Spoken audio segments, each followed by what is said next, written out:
نحمده ونصلي على رسوله الكريم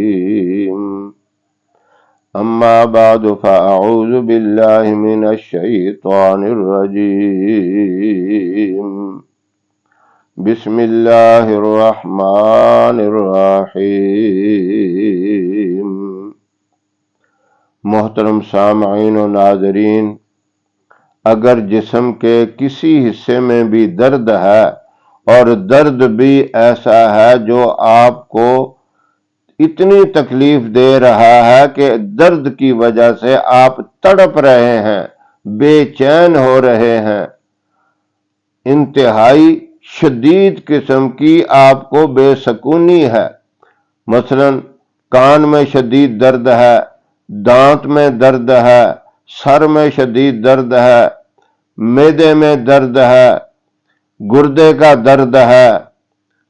دل کا درد ہے، گھٹنوں میں درد ہے، آنکھ میں چبھن ہے، درد ہے، یعنی کسی قسم کا بھی تڑپا دینے والا درد ہے، تو آپ نے ایک مختصر سا دم ہے، بہت ہی آسان اور بہت ہی سکون دینے والا، تکلیف کو فوراً ختم کرنے والا،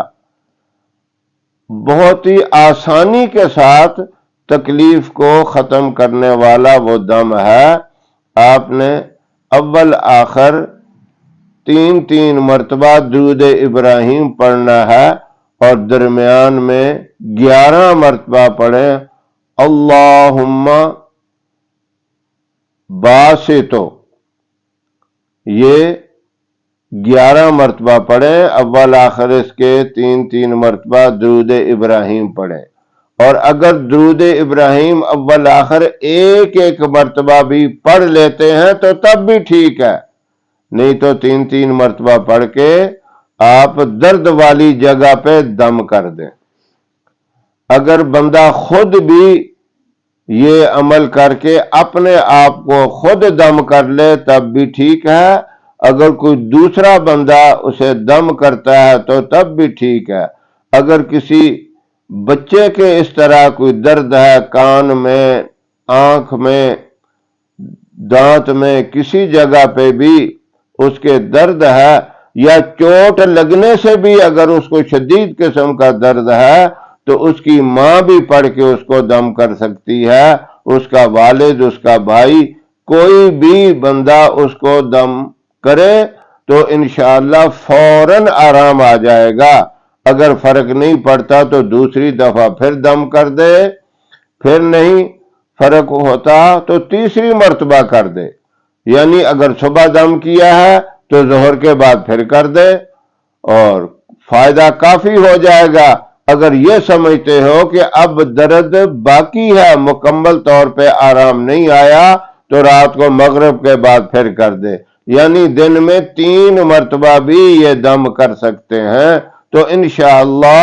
پہلے تو یہ ہے کہ 1 مرتبہ ہی دم کرنے سے آرام آ جائے گا، اگر تھوڑا بہت کوئی فرق رہ گیا تو دوسری دفعہ ٹھیک ہو جائے گا، پھر بھی اگر کوئی فرق رہ گیا ہے تو تیسری مرتبہ دم کرنے سے مکمل آرام آ جائے گا۔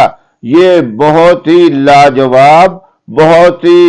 مجرب اور فائدہ مند دم ہے۔ تو اس طرح کی کسی کو بھی تکلیف ہو تو یہ ایمرجنسی علاج ہے، یہ دم